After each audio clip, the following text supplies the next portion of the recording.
श्री हरिराय जी महाप्रभु जी की जय हो। श्री हरिराय जी महाप्रभुજીએ પ્રગટ કરેલ 100 સાખીમાં આજે બીજી સાખી આવશે। और कछु जान्यो नहीं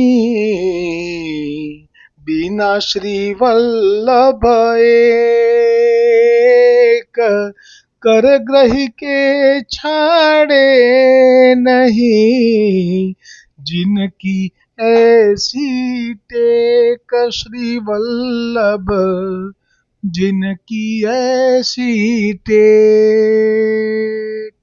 फरीवार और कछु जान्यो नहीं बिना श्री वल्लभ एक कर ग्रही के छाड़े नहीं जिनकी ऐसी टेक श्री वल्लभ जिनकी ऐसी टेक।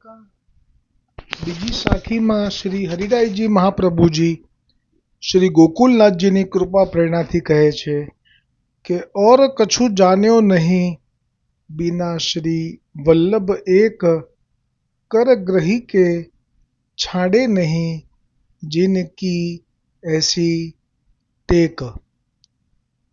તો આ જે સાખી છે એમાં હરિરાયજી એમ કહે છે કે મેં તો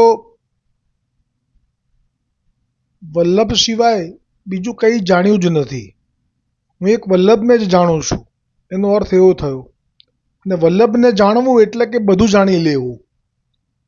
કર ગ્રહી કે છાંડે નહીં। પછી બીજી જે આગળ ટૂંક છે એમાં બીજી લીટીમાં એમ કહ્યું કે મહાપ્રભુજી વલ્લભાચાર્યજી એક વખત આપ સ્વયં અથવા તો આપના વલ્લભકુલ બાળકો થકી બ્રહ્મસંબંધ જે જીવનો થઈ જાય છે એ જીવનો મહાપ્રભુજીએ હાથ ગ્રહી લીધો છે, એટલે કે પકડી લીધો છે એવો અર્થ થાય। અને એક વખત મહાપ્રભુજી વલ્લભાચાર્યજી જે જીવનો હાથ પકડી લે છે પછી એને ક્યારેય પણ છોડતા જ નથી। અને કેમ? તો કે જિનકી એસી ટેક, એટલે કે આપની એવી પ્રતિજ્ઞા છે મહાપ્રભુજી વલ્લભાચાર્યજીની કે એક વખત જે જીવનો હું હાથ પકડી લઉં પછી એનો હું ક્યારેય પણ ત્યાગ કરી શકતો જ નથી। એટલે આનો ભાવાર્થ આવો થાય કે હરિરાયજી એમ કહેવા માગે છે કે હું શ્રી વલ્લભ વિના અન્ય કંઈ જ જાણતો નથી, કારણ કે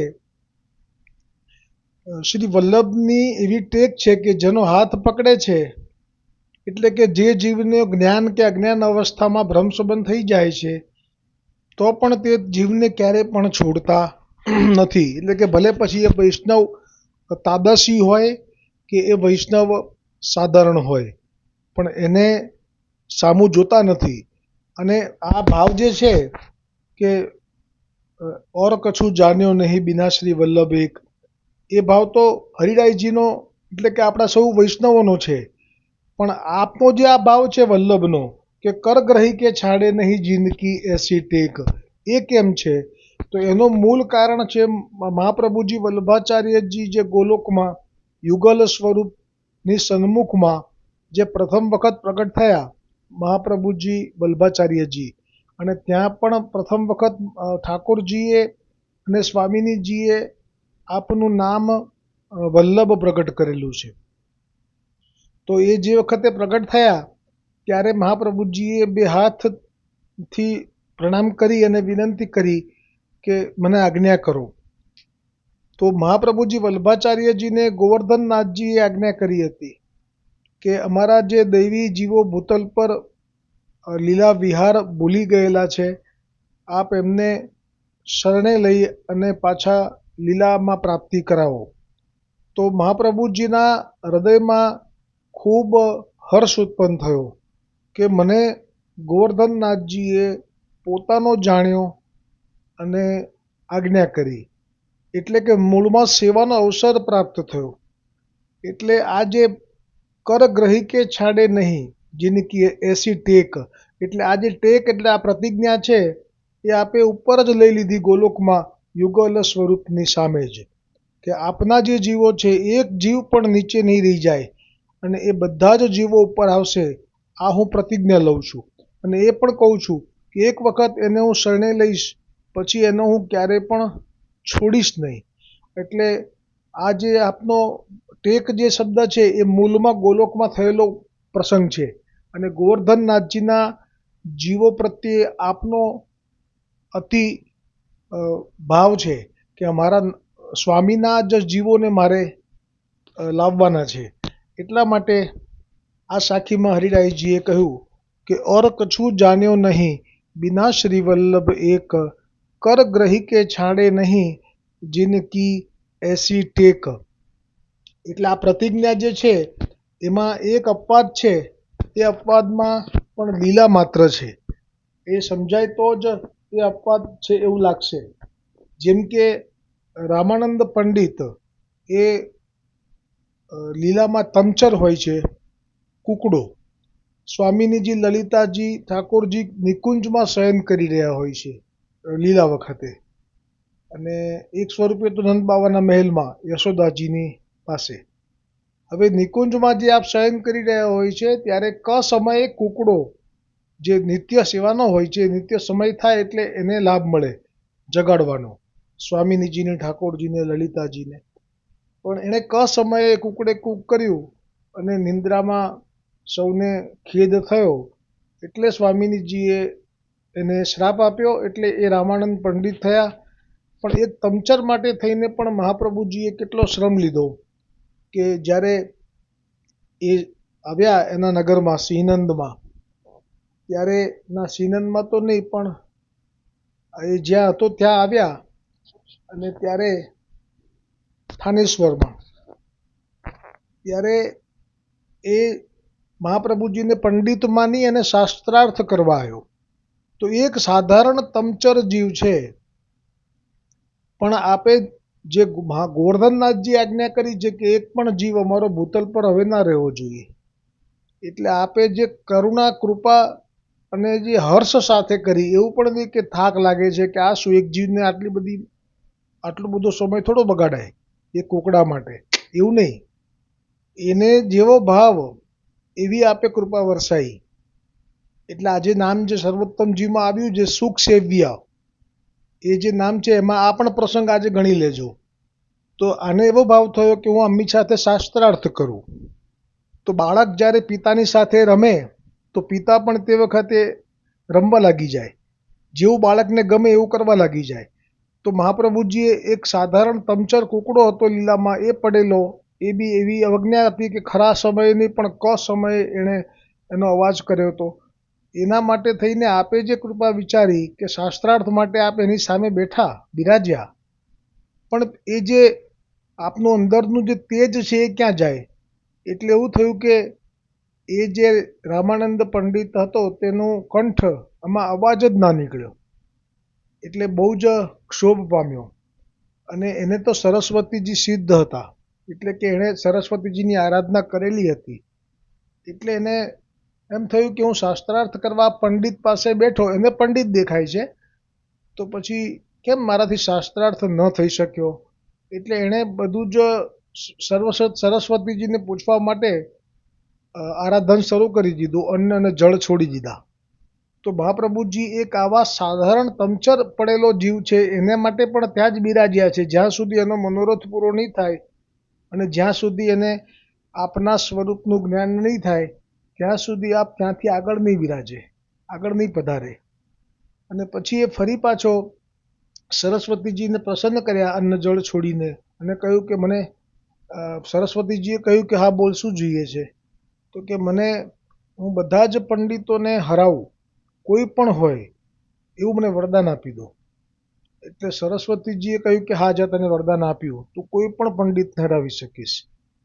પછી એ રામાનંદ પંડિત ફરીવાર મહાપ્રભુજીને કહ્યું કે આપણે શાસ્ત્રાર્થ કરીએ. મહાપ્રભુજી કે ભલે. સામે બિરાજ્યા, પણ વળી હવે તો એવું થયું કે બોલવા જાય કંઈક અને બોલાઈ જાય કંઈક, એટલે કે વિષયાંતર થવા લાગ્યું.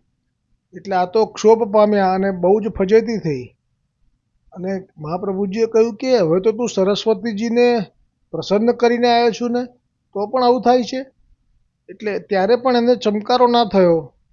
એટલે ત્યારે પણ એને સમજાવ્યું નહીં કે આટલું બધું જાણે છે આ તો, કે હું સરસ્વતીજીને પ્રસન્ન કરીને આવ્યો છું, કેમ કે એને ક્ષોભ થયો કે હું હાર્યો કેમ. સરસ્વતીજીએ આ કહ્યું કે તું બધા જ પંડિતને જીતી શકીશ, તો હું કેમ ના જીતી શક્યો. એ વિચારમાં એને એ પણ ના ખબર પડી કે આ તો બધું જાણે છે. સ્વરૂપ જ્ઞાન થવા માટેનો અવસર આપ્યો મહાપ્રભુજીએ, પણ ન સમજાયું અને પાછો આવ્યો અને વળી પાછો ન જળ છોડ્યા, વળી આરાધન શરૂ કર્યું. અને જ્યાં સરસ્વતી દેવીજીએ પ્રગટ થઈને કહ્યું કે કેમ તું પાછો આવ્યો, તો કે આપે કહ્યું હતું બધા પંડિતોને જીતશો, પણ મારે તો આ કોઈ વલ્ભાચાર્ય પંડિત આવ્યા છે એમને તો હું જીતી ના શક્યો. ત્યારે કહ્યું સરસ્વતી દેવીજીએ કે તું મૂઢ છે, મૂર્ખ છે, તને નથી ખબર કે એ કોણ છે? તો સાંભળ, એ તો સાક્ષાત ઈશ્વર છે. તું ઈશ્વર સાથે કેવી રીતે શાસ્ત્રાર્થ જીતી શકે? મેં તને પંડિતની સામે જીતવાનું વરદાન આપ્યું હતું, પણ એ પંડિત સમજે છે તું એને? મૂર્ખ. એટલે આ જ્ઞાન સરસ્વતીજીએ આપ્યું. અને પછી એ પાછા આવ્યા અને પછી એમણે વિનંતી કરી કે હું તો આપને ઓળખી ન શક્યો, પણ હવે આપ મને શરણે લો. તો પછી શરણે લીધા એમને.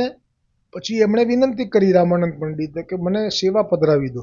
એ વિનંતી કેમ થાય કે બીજા બધા વૈષ્ણવોને પૂછી લે કે આપણા માર્ગમાં શું હોય, કેવી રીતે હોય, બ્રહ્મસંબંધ થઈએ, સેવક થઈએ, પછી કેવી રીતે આપણે શું કાર્ય કરવાનું હોય, શું કર્તવ્ય હોય. એટલે આ લોકો અંદર અંદર કે તમારે વિનંતી કરી જોવાની.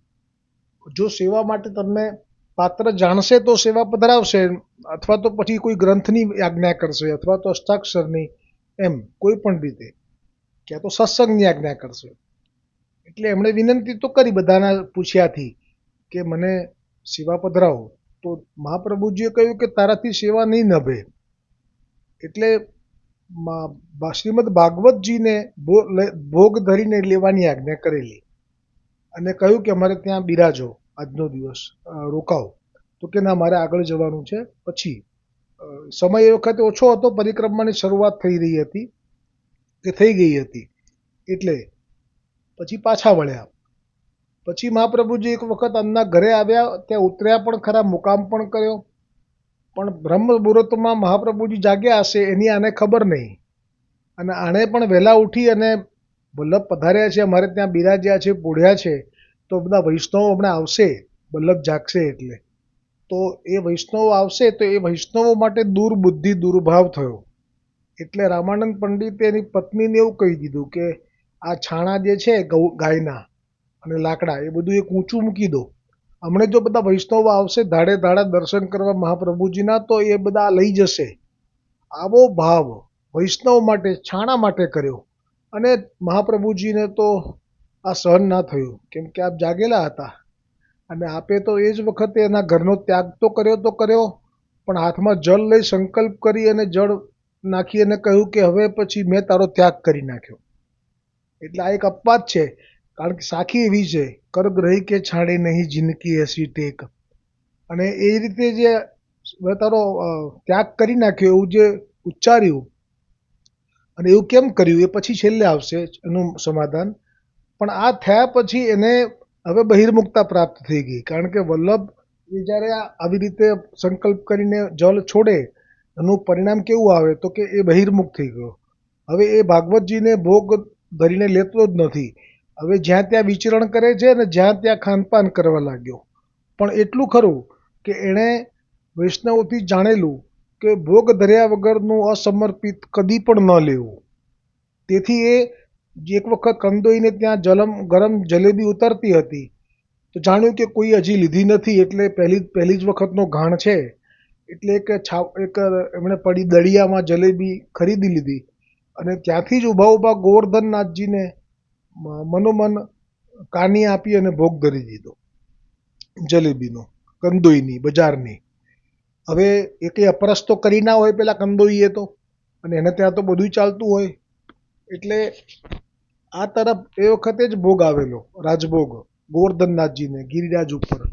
અને આ મહાપ્રભુજીએ ભોગ સરાયો અને મુખ વસ્ત્ર કરવા ગયા ગોવર્ધનનાથજીના મુખારવિંદ ઉપર, તો જલેબીનો ટૂંક દેખાયો. આ લીલા એટલા માટે જ કરી છે, એ સમજાશે પાછળથી. એટલે મહાપ્રભુજીએ કહ્યું કે ભોગમાં તો જલેબી હતી નહીં, તો જલેબી ક્યાંથી આરોગ્યા? લીલા જાણે છે આપ કે લીલા કરવા માટે આપ તો લીલા વપુ છે, પણ પૂછ્યું એ ના જાણ્યું કે ક્યાંથી આવી જલેબી. ત્યારે ગોવર્ધનનાથજીએ કહ્યું, અને જે કહેવાનો આપનો ભાવ છે કેટલો સુંદર છે ગોવર્ધનનાથજીનો, કે આ આપના સેવક નહીં પેલા રામાનંદ પંડિત, એમણે મને ધરી આ બજારમાં. તો વધારે આશ્ચર્ય થયું મહાપ્રભુજીને કે એનો તો મેં ત્યાગ કર્યો છે હાથમાં જલ લઈને, તો પછી કેવી રીતે આપ એનો અંગીકાર કરો, અને એ પણ બજારની જલેબી, આ શું? ત્યારે ગોવર્ધનનાથજીએ કહ્યું કે આપ કેમ ભૂલી જાઓ છો? જ્યારે આપ પ્રથમ વખત ઠકરાણી ઘાટ ઉપર મધ્યરાત્રિએ ચિંતાગ્રસ્ત થયા કે દૈવી જીવોને હું નિર્દોષ કેવી રીતે કરી શકીશ, બધા જ અલગ અલગ ધર્મોમાં અલગ અલગ રીતે જેમ તે ખાનપાન કરી રહ્યા છે, ત્યારે અમે પ્રગટ થઈને જે આપને બ્રહ્મસંબંધ મંત્રનું દાન કર્યું, ત્યારે અમે કહ્યું હતું કે આપ જેનો પણ અંગીકાર કરશો એનો અમે ક્યારેય પણ ત્યાગ નહીં કરીએ. એટલે આ જે વિધાન છે ગોવર્ધનનાથજીનું, એ અને મહાપ્રભુજીએ જે આ ત્યાગ કર્યો એ બંને લીલા માત્ર છે. મૂળમાં તો મેં કહ્યું એમ ગોલોકમાં જ્યારે ગોવર્ધનનાથજી અને સ્વામિનીજીની સામે મહાપ્રભુજી પ્રગટ થયા અને જે સંવાદ થયો, બસ એમાં જેટલો પ્રેમ ભર્યો છે એ બધો જ લીલાના જીવો માટેનો પ્રેમ એ મહાપ્રભુજીના હૃદયમાં અત્યારે પણ છે અને ગોવર્ધનનાથજીના હૃદયમાં પણ અત્યારે છે. આ સંવાદ થઈ રહ્યો છે જલેબીનો ત્યારે. એટલે આ લીલા કેમ થઈ, તો એનું હવે રહસ્ય કે મહાપ્રભુજી વલ્ભાચાર્યજીના આપે આપના વંશને આ જવાબદારી સોંપી, જે સૃષ્ટિ વિસ્તાર બહુ છે, આપનાથી એકલાથી આ કાર્ય સિદ્ધ થઈ શકે એવું ન હતું, એટલે આપે આપના વંશ બાળકોમાં આપનું સ્વ મહાત્મ્ય સ્થાપી દીધું અને એમને આ બ્રહ્મસંબંધનો અધિકાર પણ આપી દીધો. પણ જો ભવિષ્યમાં કોઈ બ્રહ્મસંબંધ દાતાર વલ્લભકુલ બાલક કોઈ વૈષ્ણવથી અપ્રસન્ન થઈ અને એનો ત્યાગ કરી બેસે, તો એ જે જીવને કોઈ પણ દુઃખ પડે તો એ મહાપ્રભુજી અને ગોવર્ધનનાથજીથી સહન નહીં થાય. કેમ કે આ આખો માર્ગ, આટલો શ્રમ જ મહાપ્રભુજી એટલા માટે લીધો છે કે એક જીવ રહી ના જવો જોઈએ.